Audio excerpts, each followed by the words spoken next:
Hello guys, Soar Outdoors, and guys, I know I have not made this kind of video in quite some time. I don't know the last time I actually did a bow or gun review in a while. I haven't really done any shooting videos in quite some time, but today guys, we're going to be doing a review on my most prized rifle.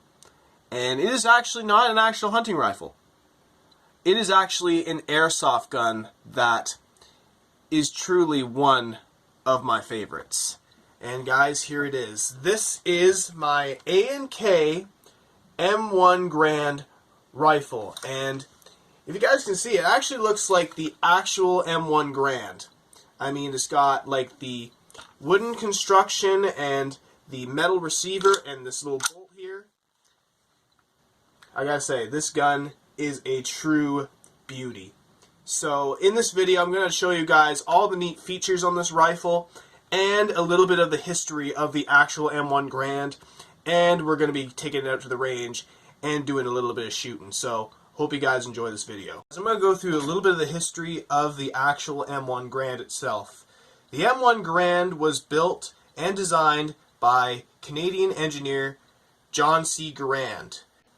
8-round semi-automatic rifle that fired the .30-06 round, and adopted by the U.S. military in 1936. The rifle didn't go into full production until 1937. The rifle was meant to replace the bolt-action 1903 .30-06 Springfield rifle, and then almost 6 years later, hundreds of thousands of American soldiers were marching into battle with an M1 slung over their shoulder. During World War II, the armies of Germany, Italy, and Japan were still using 5-round bolt-action rifles, which American soldiers were now holding an 8-round rifle, semi-automatic, which proved a whole bunch of difference on the battlefield, which now the American soldiers had the advantage over the Axis armies.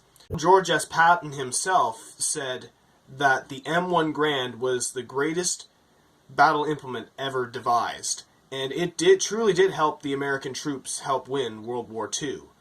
The M1 continued to stay in service even up into the Korean War and Vietnam, and then finally it was replaced in 1957 by the M14.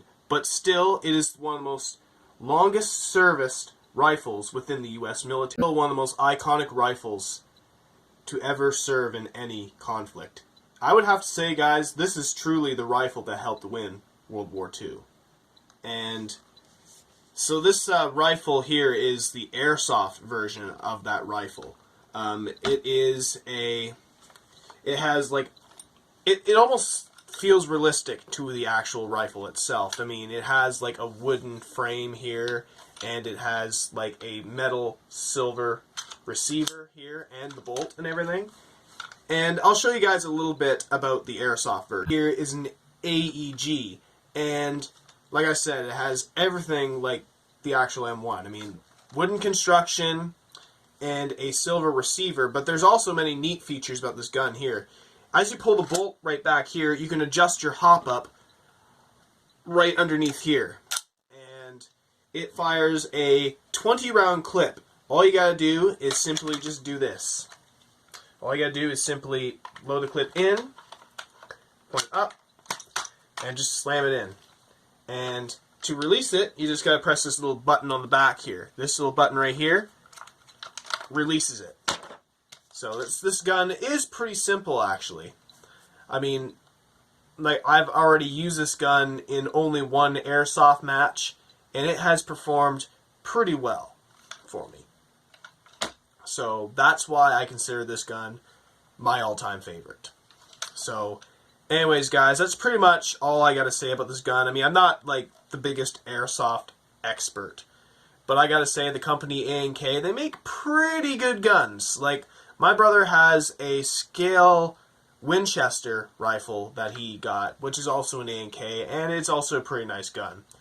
But I think this one is 10 times better than his Winchester. So, sorry, Spence. He's probably he's going to probably agree with me about this rifle too, because it is just an absolutely gorgeous rifle. But anyways, guys, enough talk. Let's just take this rifle out to the range and shoot some targets. Alright guys, we are now here at my little range I set up. Back here I got several pop cans set up and a target right over there. And let's see if we can kill something with this M1 here. So we're just going to take a couple of shots and see how I do. Got my M1 here. Got the targets downrange. Let's see how I do.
Targets. Guys, pretty much all the targets are dead. We just knocked over all the pop cans, blew a couple holes in a couple of them, and the target, well guys, got a couple of shots center mass and a couple of other shots all over the place, but this target is pretty much dead as well. So I gotta say guys, this is actually a pretty fun rifle to shoot. It's actually one of my most prized airsofts that I actually own.